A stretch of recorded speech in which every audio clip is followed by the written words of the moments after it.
Shalom et bonjour à tous nos amis les Noaris dans le monde entier. Nous nous excusons s'il y a eu un petit problème technique qui a retardé cette émission. C'est pour nous un plaisir d'innover cette manière de communiquer entre nous en direct. Vous pouvez nous envoyer vos questions sur chat et nous allons faire l'effort d'y répondre. Et j'espère que cette manière de communiquer va devenir de plus en plus, agréable et facile à utiliser, de sorte que nous pourrons communiquer de manière courante entre nous. Comme nous nous approchons du nouvel an juif, le Rosh Hashanah, et que ce nouvel an en fait concerne l'humanité tout entière, eh bien c'est l'occasion pour nous de saluer le monde entier, de saluer au nom du Dieu d'Israël toute la planète. En effet, le jour de l'an juif est fixé en fonction de ce que la tradition considère comme la création du monde. Or, la création du monde concerne, par définition, tout le monde entier, qui se réunit aujourd'hui, au jour de Rosh Hashanah, pour la rencontre avec le Créateur. Le jour de Rosh Hashanah, le premier du 7e mois, le premier du mois de Tishri, est un jour de jugement également. Mais il ne faut pas se tromper. Ce n'est pas qu'à l'origine, cette fête est un jour de jugement.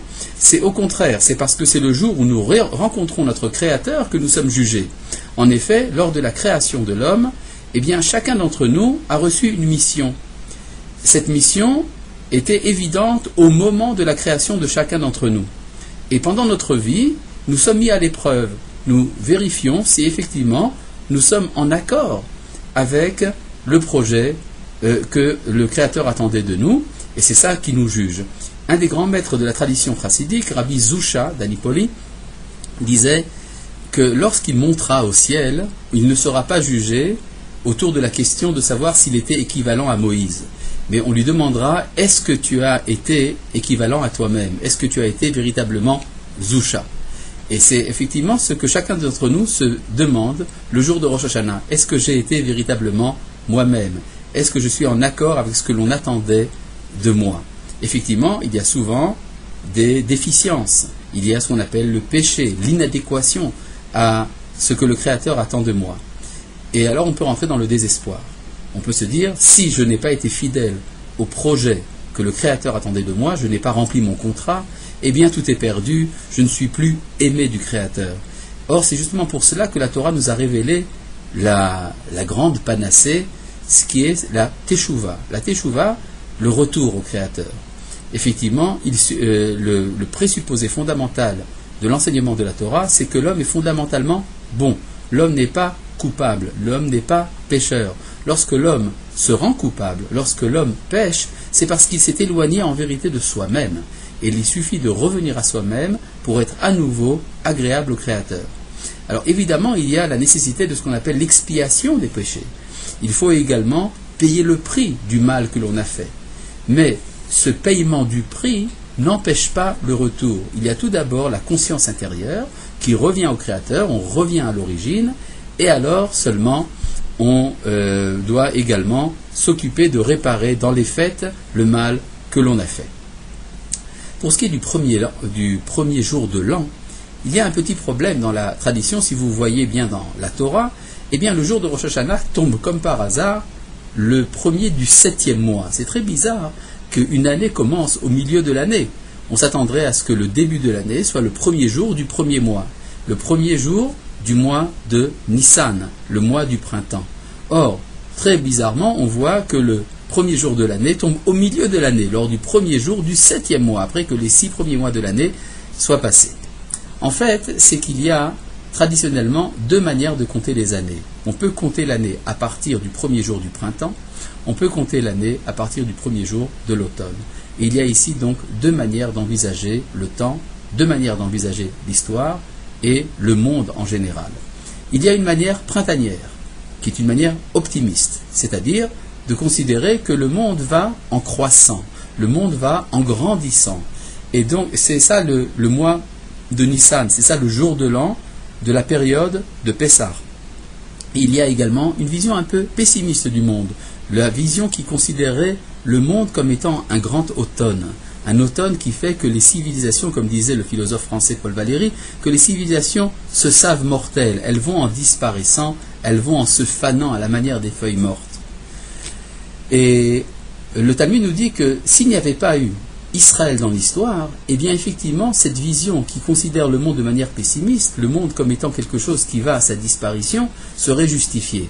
Mais justement, il y a une conjugaison de deux calendriers dans le calendrier juif, un calendrier printanier qui vient sauver le calendrier de l'automne. Et regardez le miracle de la chose. En effet, quand une année a 12 mois, alors quand est-ce que c'est le début de l'année ? Bien, le début de l'année, c'est les 6 premiers mois. C'est quand la fin de l'année ? C'est les 6 derniers mois. Alors, quand 6 mois passent, c'est là que commence la fin. C'est là que commence l'idée que l'essentiel de l'année est passé, nous avons perdu l'occasion de changer quelque chose dans le monde. Eh bien non. Une fois l'année commencée, elle commence pendant 6 mois, et quand finissent les 6 mois, eh bien elle recommence à nouveau.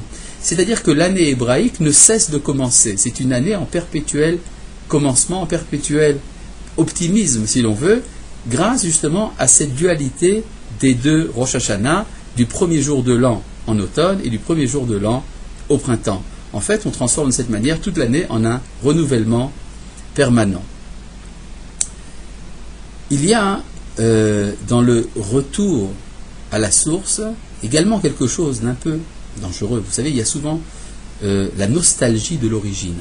La nostalgie de l'origine qu'on trouve un peu partout dans toutes les civilisations humaines existe également dans le judaïsme. C'est quelque chose d'humain. C'est ça qui nous amène à faire teshuva, à faire le retour. Nous voulons revenir à notre source. C'est tout à fait normal. Le problème est de savoir, est-ce que l'on se contente uniquement de cela ? Par exemple, dans la tradition du bouddhisme, il est question effectivement de fuir le monde, de revenir à l'origine, de se néantiser comme une sorte d'idéal. On pourrait dire que c'est un pessimisme absolu qui refuse le monde. Il y a également dans le christianisme un demi-pessimisme. On pense que l'âme peut être sauvée, que le corps, lui, n'a rien à faire de toute manière dans l'éternité, que le corps appartient aux politiciens et que l'âme appartient au Créateur, et donc il y a un demi-pessimisme. Et puis, il y a également, dans l'islam, il y a parfois un tropisme de mort, dans l'idéal, justement, du don de soi, au nom de la foi, comme si le Créateur voulait préférer que l'on quitte ce monde. Il y a seulement dans le judaïsme un enseignement fondamental, dans le passage de la Torah que nous lisons justement avant Rosh Hashanah, « J'ai mis devant toi la vie et la mort. » Eh bien, il faudra que tu choisisses la vie. Qu'est-ce que la Torah nous a appris à travers cela ? Eh bien, elle nous a appris que, bien qu'un esprit, pourrait-on dire, véritablement spirituel, pourrait peut-être choisir la mort, eh bien non. La Torah nous a dit qu'il y a une possibilité de sanctifier la vie, que l'on peut connaître le Créateur à travers la vie. Et il y a pour cela tout un travail qui est, on pourrait dire, une sorte d'ascenseur à deux directions. Il y a une ascension vers le Créateur qui se produit pendant cette période de Rosh Hashanah, de Kippour et même de Sukkot. Il y a un mouvement de l'être qui va vers l'origine. Mais juste après cela, il y a un mouvement de l'être qui va de l'origine vers la vie.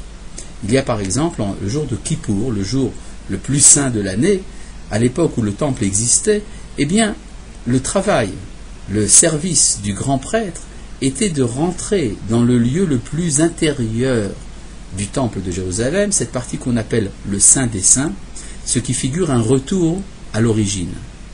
Or, on voit dans la liturgie quelque chose d'extrêmement surprenant. Ce moment où le grand prêtre rentre dans le Saint des Saints, revient à la source de la vie, est considéré comme un moment terrifiant. Ce n'est pas le moment de joie.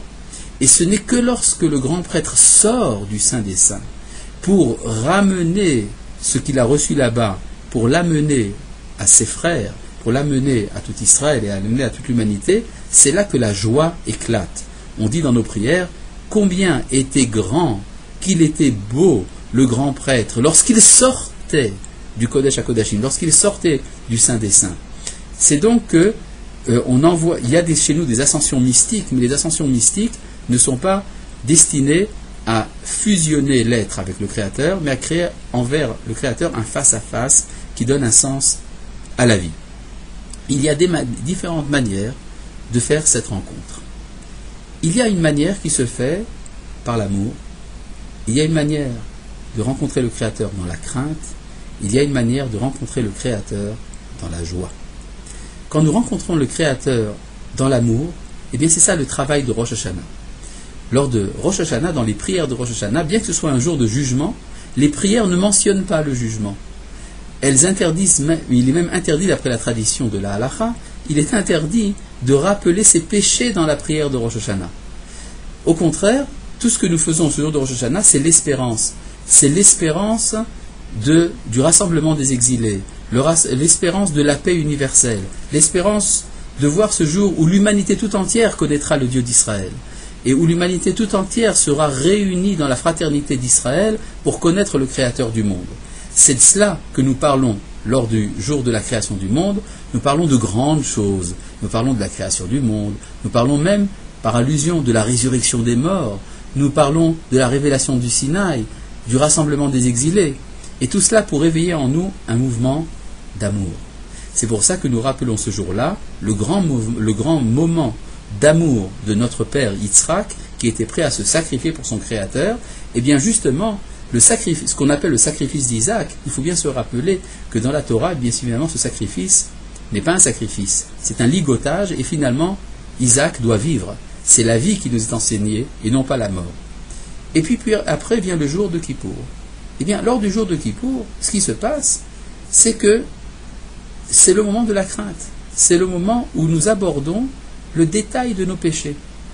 Et nos frères noachites sont invités également à célébrer le jour de Kippour à leur manière. Certains m'ont demandé si on peut jeûner le jour de Kippour. Pourquoi pas? Ce n'est pas indispensable. Faites attention, consultez votre médecin, vous avez un problème médical, ne faites pas de bêtises. Il ne faut pas se causer un dommage physique parce que l'on veut se rapprocher de Dieu. Au contraire. Mais si vous avez la force de jeûner, c'est un jeûne de 24 heures pendant lequel on fait le détail de ses péchés devant le Créateur. Et on dit voilà, j'ai fait ça de mal, et ça, et on demande sincèrement d'être pardonné parce que l'on a également regretté sa faute et que l'on a pris sur soi de ne plus jamais la faire.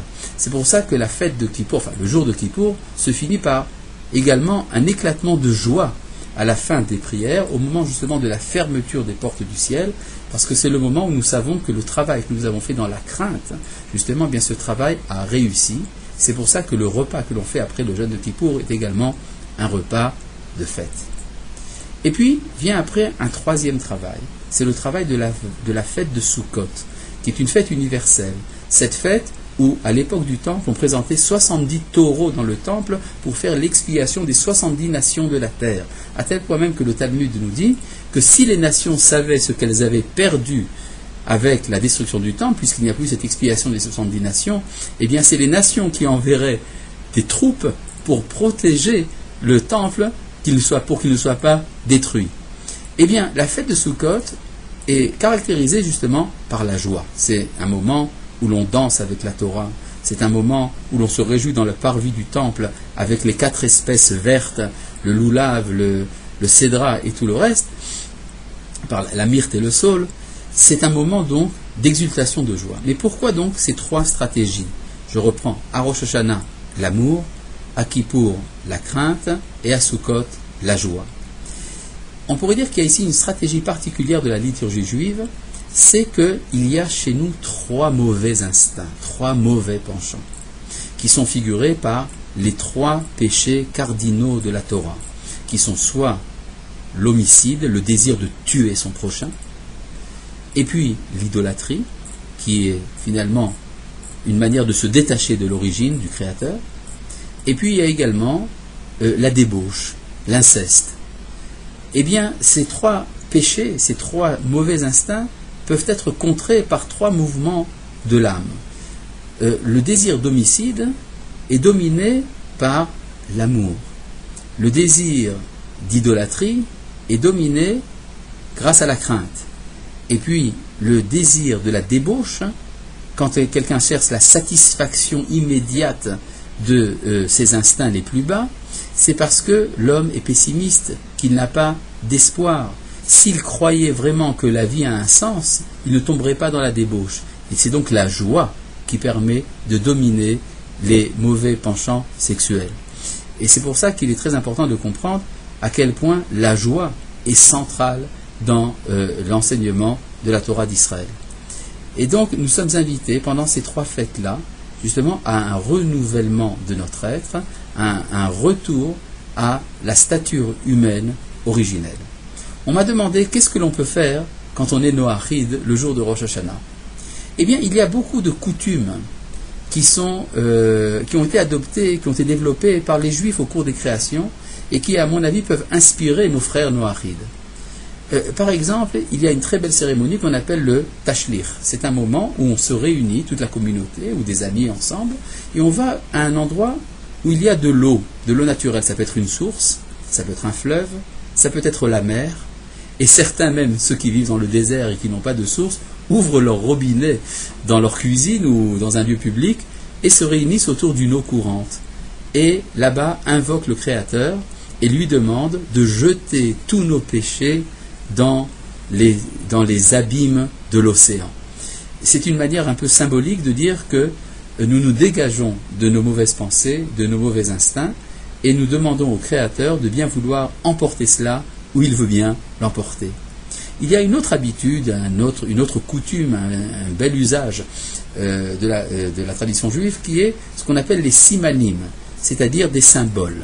Des symboles qui sont figurés par la consommation de certains aliments le jour de Rosh Hashanah. Par exemple, on mange de la pomme trempée dans du miel. La pomme a un goût un peu aigre, un peu acide, et on l'adoucit grâce au miel, pour dire que nous souhaitons à une année de douceur. Et on récite une petite prière dans laquelle on dit que l'Éternel veuille nous accorder une année de douceur. Ou bien certains, par exemple, mangent de la grenade.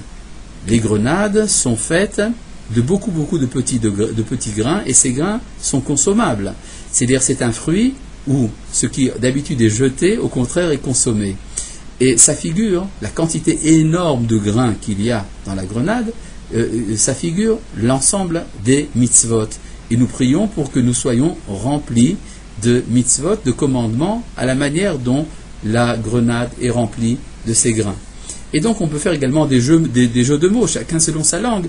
Prends par exemple un aliment qui aurait une connotation double, par exemple, je n'ai pas pour l'instant d'idée, mais par exemple, vous voulez manger du chocolat, et bien faites un jeu de mots qui signifiera que nous aurons une année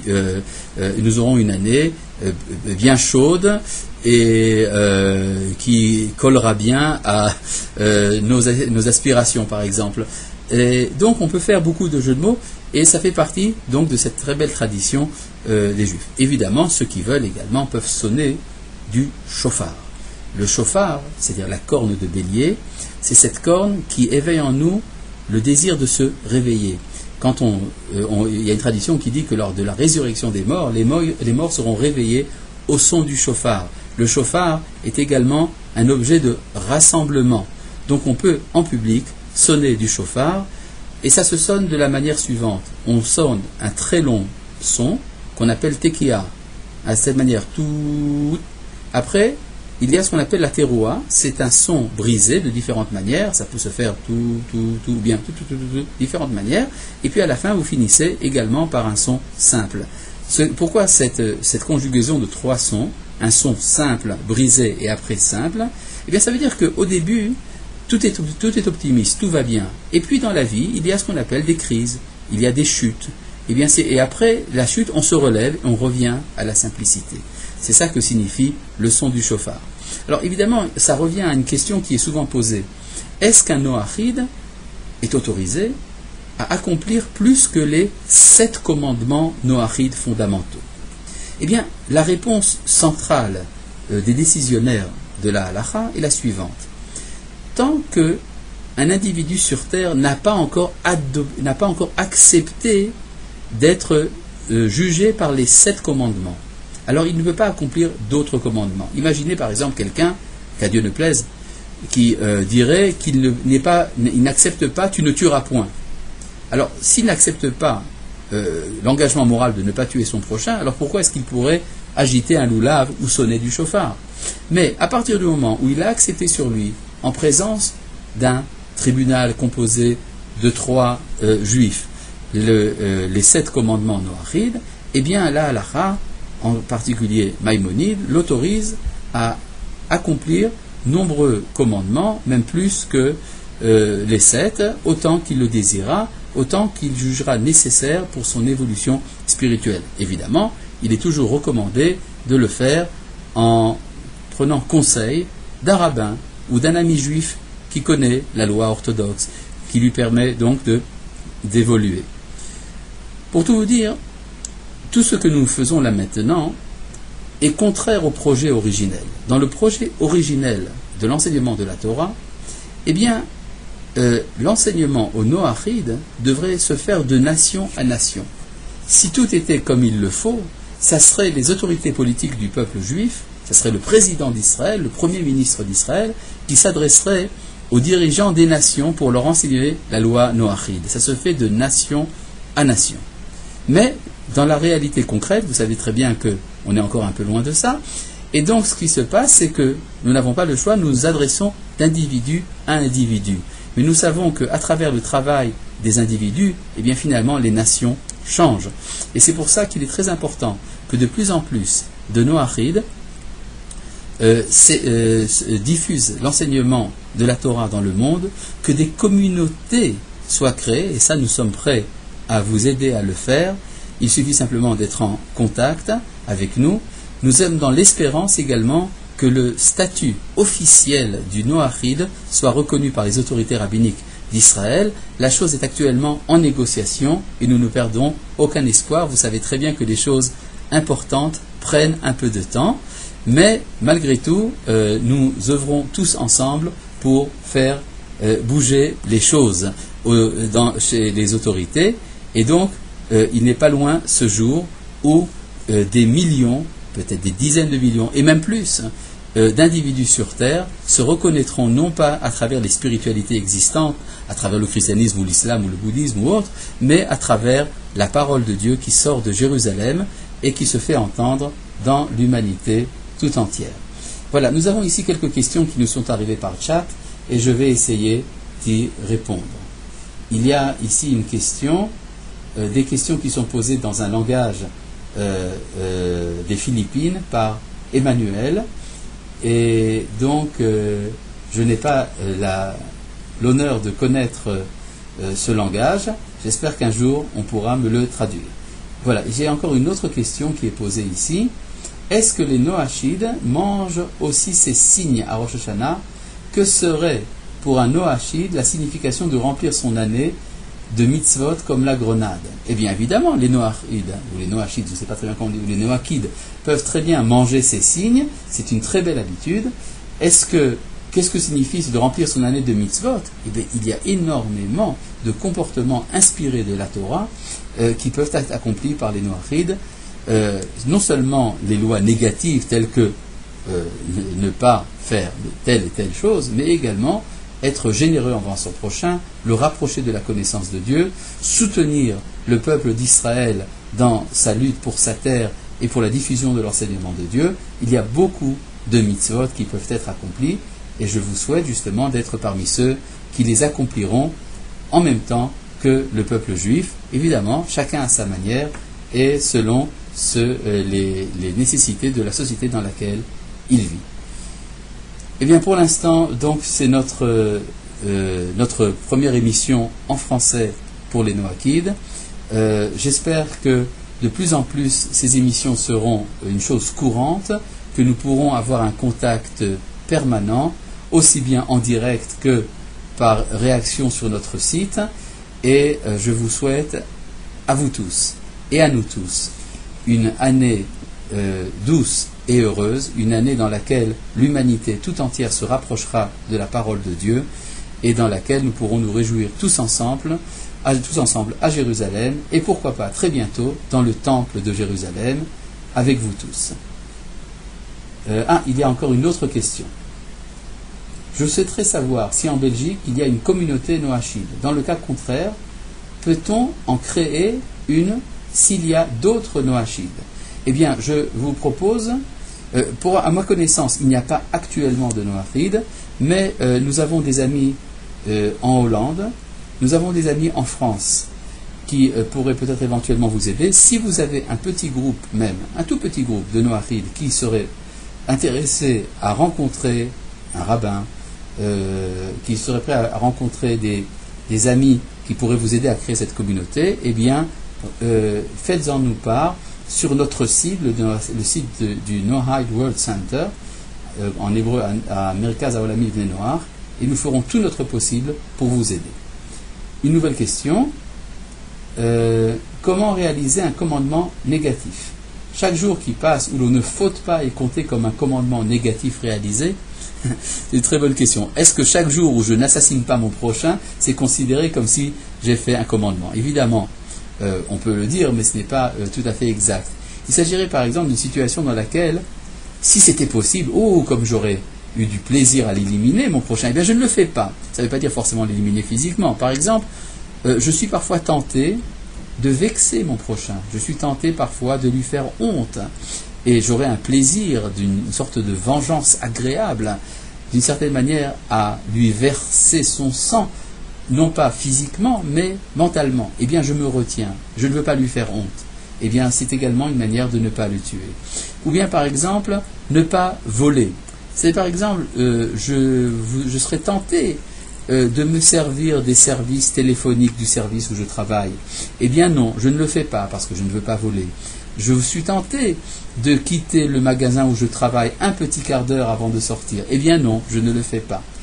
Ou bien je serais tenté un jour d'oublier le Créateur, peut-être tenté de faire une petite visite à l'église et d'amener un cierge, et je ne le fais pas, même si ça fait déplaisir à ma famille. On peut dire de cette manière-là que j'accomplis les 7 commandements noachides. Évidemment, ça demanderait le développement de toute une littérature que nous nous promettons, avec l'aide du Créateur, d'écrire pour nous tous, aussi bien pour les Juifs qui ont besoin de connaître un peu mieux leurs lois, et pour les noachides également. Une nouvelle question. Quelle prière nous recommandez-vous quotidiennement? Shalom, y a-t-il eu? Bon, en tout cas, quelle prière nous recommandez-vous quotidiennement? La prière, selon la tradition d'Israël, est formée de 3 éléments. Un élément central et une introduction et une conclusion. L'élément central, c'est une requête. On vient demander quelque chose au Créateur. Contrairement à des traditions qui considèrent que demander quelque chose au Créateur est une effronterie, au contraire, le Créateur nous a révélé qu'il nous aime et qu'il veut nous donner ce qu'il veut nous donner à travers la demande. Par exemple, si vous devez passer tout simplement votre permis de conduire, eh bien vous voulez réussir dans votre permis de conduire, vous dites au Créateur, Créateur du monde, Dieu d'Israël, fais donc que je passe mon permis de conduire. Honnêtement, évidemment. Mais ça doit commencer par une louange. La louange, par exemple, chez les Juifs, c'est Dieu d'Abraham, Dieu d'Yitzhak et Dieu de Yaakov. Et ça peut être également le Dieu de l'humanité, le Créateur du monde. Et après vient la demande, et après vient là le remerciement. Une louange qui dit, nous te remercions d'être celui qui nous donne, qui répond à nos prières, d'être celui qui introduit la paix dans le monde, et toutes sortes de choses de ce genre. On peut s'inspirer pour cela des livres de prières des Juifs, évidemment, mais il faudrait changer, par exemple, les paroles « Dieu de nos pères », ou bien des éléments qui sont propres au peuple juif. Il faudra donc que nous nous mettions également à rédiger une prière, des livres de prière. Également la lecture du Shema Israël, ce passage de la Torah dans lequel nous proclamons l'unité de Dieu et son amour, eh bien cela aussi peut faire partie de vos prières quotidiennes. Doit-on ainsi se mettre en situation de vouloir tuer pour me retenir? Non, surtout pas, ce n'est pas la peine. Nous prions tous les jours pour ne pas être mis à l'épreuve. Bonsoir Rav, qu'en est-il de Shabbat pour les Noachides? Shalom, y a-t-il une communauté Noachide en Île-de-France? Bon, vous avez ici donc 2 questions. Le Shabbat pour les Noachides, et vous savez que dans la Torah, il y a 2 manières de commander le Shabbat. Zachor et Yom HaShabbat, souviens-toi du jour de Shabbat, et Shamor et Yom HaShabbat, observe le jour du Shabbat. Et là, il y a une petite différence. Le Maharal de Prague, un de nos maîtres d'il y a 4 siècles, disait que le souvenir du Shabbat, la sanctification du jour du Shabbat, concerne l'humanité tout entière, parce que c'est là que nous nous rappelons du fait que le monde est créé. Or ça concerne tous les hommes. Maintenant, il y a également l'observation du Shabbat, s'empêcher de travailler, d'œuvrer le jour du Shabbat. c'est en souvenir de la sortie de l'esclavage de l'Égypte. Or ça concerne en particulier Israël. Cependant, si un Noachide véritablement sincère, qui a déjà reçu les 7 commandements Noachides, est intéressé à ajouter sur ces commandements le Shabbat, la plupart des autorités rabbiniques l'autorisent. Il est bon toujours de l'apprendre grâce à des amis juifs, de voir est-ce qu'un rabbin pourrait vous aider également à apprendre comment respecter le Shabbat, ce qui n'est pas quelque chose de facile, même pour les juifs. Y a-t-il une communauté noachide en Île-de-France? Pour autant que je sache, il y a à Paris une communauté autour d'un rabbin que je ne connais pas, mais dont j'ai entendu parler, le Rav Gronstein, qui a une institution BR Moshe et que vous pouvez donc éventuellement contacter. Je crois que des noachides russes ont déjà créé un livre de prière. C'est tout à fait possible. Je vous recommande donc de rentrer sur notre site en russe et de contacter le Rav Polonsky et de voir ce qui existe à ce niveau-là. Rav, merci. Tout d'abord, une question que je me pose tous les jours. Y a-t-il un quelconque mérite à rester noachide plutôt que de se convertir? Évidemment, parce que lorsqu'on se convertit, on se fait du bien à soi-même. On fait même du bien au peuple juif, parce qu'on ajoute un élément nouveau. Mais quand on reste noachide, on remplit une fonction universelle, une mission, je pourrais dire même messianique. Et je pense que de ce point de vue-là, c'est là qu'on est véritablement fidèle au projet de Dieu pour l'humanité. Et donc, ne pas se convertir est souvent le fruit d'un idéal. Et donc, je vous recommande d'envisager très sérieusement, justement, l'adhésion à la Torah d'Israël, au Dieu d'Israël, justement à travers la tradition noachide. Y a-t-il une communauté noachide en Bretagne? Pour l'instant, non. Je propose justement à tous les francophones intéressés à créer des communautés de nous transmettre leurs coordonnées et lors de notre prochain voyage en France, je ferai tout mon possible, je l'espère avec l'aide de Dieu, pour voir ce que l'on peut faire pour créer ensemble une nouvelle communauté ou plusieurs nouvelles communautés. Je vous assure qu'il y aura une traînée de poudre qui va commencer tout d'abord par des toutes petites communautés, mais qui finalement deviendront une grande sanctification du nom de Dieu. Voilà le lien BR Moshe. Il y a des cours noachides mensuels à Paris. Vous avez ici, vous rentrez sur Internet, BR Moshe net, et vous rentrez sur les horaires. Vous avez des cours pour les noachides. Je suis très heureux de voir qu'il y a beaucoup de réactions. Même dans la mesure où je n'ai pas répondu à toutes les questions, vous savez qu'il y a un délai d'à peu près une demi-minute entre ce que nous vous envoyons et vos questions. Donc il risque de se produire ce qui s'est passé lors de notre dernière émission en anglais, c'est qu'il y aura un délai d'une demi-minute après la fin de notre intervention, et donc nous espérons vous répondre à une autre occasion. Et bien voilà, ce n'est qu'un début, et avec l'aide de Dieu, nous nous rencontrerons très bientôt et nous ferons ensemble de grandes choses pour la gloire de Dieu et pour la sanctification et le bien-être de l'humanité tout entière. Shalom de Jérusalem et à bientôt.